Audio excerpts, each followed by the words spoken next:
हमने वो दृश्य देखा है आचार्य जी के सामने, यही सागर के पास कोई जैसी नगर है, पास में ही है ना, पास में जैसी नगर है। जैसी नगर से एक श्रावक आए थे कुंडलपुर में। कुंडलपुर में श्रावक आए, स्टेशन पर बैठे हुए, पैर पूरा सूज गया था, पैर में घाव हो गया था, नीचे से बिल्कुल काला पड़ गया था। गुरुदेव लघुशंका करके जैसे ही बाहर निकले, तो बाहर निकलने के बाद स्टेशन ले जा करके लोगों ने उनको सामने खड़ा कर दिया। डॉक्टर उनका पुत्र था, उनका पुत्र ही डॉक्टर था। गुरुदेव से कहते हैं, डॉक्टर साहब पिताजी को गैंग्रीन हो गया है। गैंग्रीन में, गुरुदेव को पता है गैंग्रीन में क्या होता है, आपको भी पता है गैंग्रीन में क्या होता है। मांस, खून, मज्जा, अस्थि, मांसपेशियां सब सड़ने लगती हैं, उसमें से बदबू आती है, बदबू आती है, सड़ने लगती हैं। फिर धीरे से उनका पुत्र गुरुदेव से कहता है, आचार्य श्री जी गैंग्रीन तो है ही, 4 स्टेज का इनको कैंसर भी हो गया है।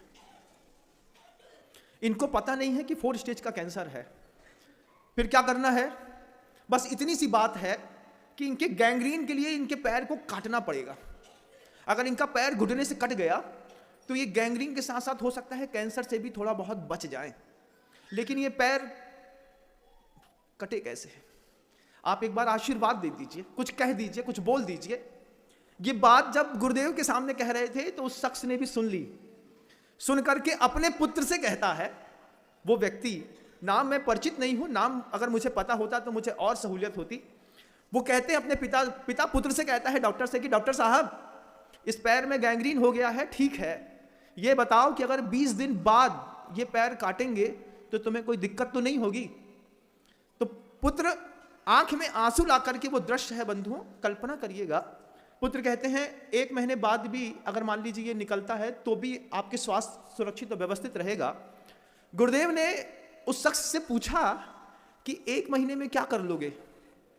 वो कहते हैं 1 महीने में मैं सम्मेद शिखर से गिरनार जी पूरा घूम करके आऊंगा, फिर अपना पैर कटवाऊंगा।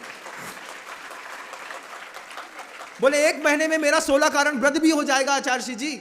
1 महीने में 16 कारण व्रत कर लेंगे, 1 महीने में पूरा सम्मेद शिखर जी चढ़ जाएंगे, गिरनार चढ़ करके आएंगे, पावापुर चढ़ करके आएंगे। कर्म का उदय तो आ ही गया है, लेकिन कर्म के तीव्र उदय आने से पहले हम पूरा धर्म पूरा करेंगे, फिर अपना पैर कटाएंगे। इसलिए हमने कहा कि 20 दिन की मोहलत दो पैर कटाने के लिए, उसके बाद मैं अपना काम करता हूं। धर्म की, विज्ञान की समझ की कितनी बड़ी ताकत होती है। ये ताकत हमारे आपके अंदर है कहां?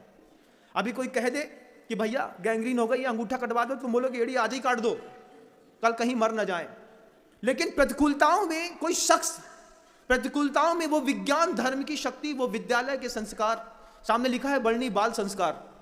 मैं सोच रहा था यहां पर होना चाहिए वर्णी वृद्ध संस्कार, क्योंकि बाल संस्कार बच्चों, छोटे छोटे बच्चों को पहला भाग में पहले ऋषभनाथ बैल का चिन्ह पढ़ा देने से धर्म की सत्ता स्थापित नहीं होती, ध्यान रखिएगा।